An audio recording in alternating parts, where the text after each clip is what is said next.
여러분 안녕하십니까? 이수TV의 이수PD입니다.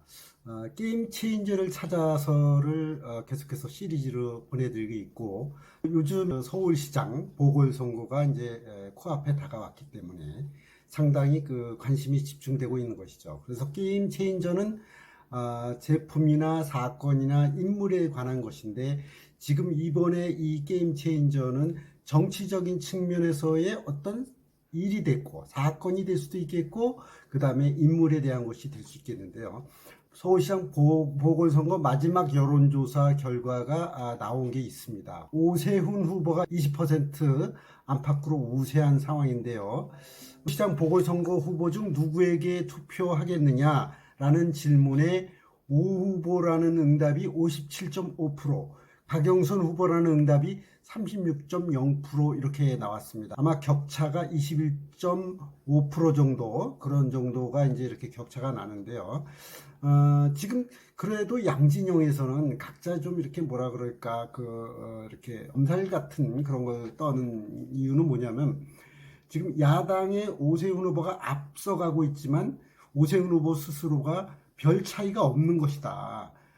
CI 또 그 진보가 있고 이런 상황이기 때문에 실제적으로 자기가 많이 앞서가고 있는 것이 아니다, 이렇게 얘기를 하고 있고, 또 이쪽 그 여당 쪽에서 지지부에서는 마찬가지 얘기입니다. 지금 이 큰 차이가 아니고 약간의 차이로 오히려 이들이 지금 따라갔기 때문에 약간의 차이로 지금 이제 발표가 이제 마감이 된 거 아니겠습니까? 이제 앞으로 여론조사는 발표도 되지 않는 것이죠. 그러니까 내부적으로 자기들이 스스로 뭘 할 수 있을지언정 그것이 오픈돼서 발표되지는 않습니다. 불법이 되기 때문에.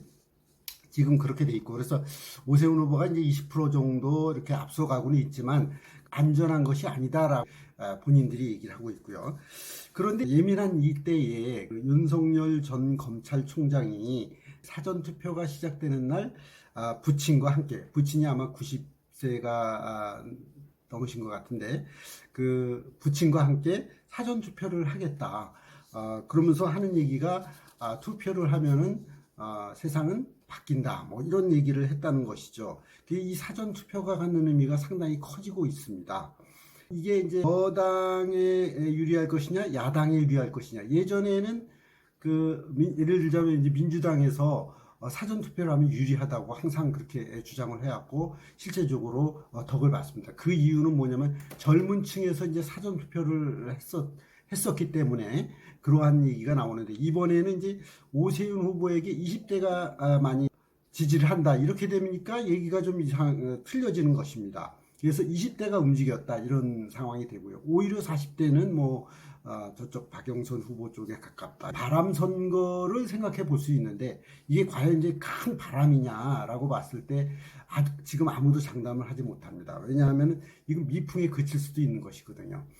내년도에 있을 대통령 선거를 앞두고 벌어지는 이번의 선거는 서울의 박원순 시장과 그 다음에 부산의 오거돈 시장이 퇴영적인 그런 어떤 성추행 이런 것들이 문제가 됐었기 때문에 굉장히 곤혹스러운 것이죠, 이제 여당이. 그래서 정권 교체를 위한 선거다라고 주장하는 야당이 과연 어떤 바람을 일으킬 것인지, 미풍에 그칠 것인지 두고 봐야 되는 상황이 되었습니다. 네, 여러분, 오늘은 급하게 들어온 뉴스로 서울시장 보선 마지막 여론조사에 대해서 여러분께 말씀을 드렸습니다. 고맙습니다.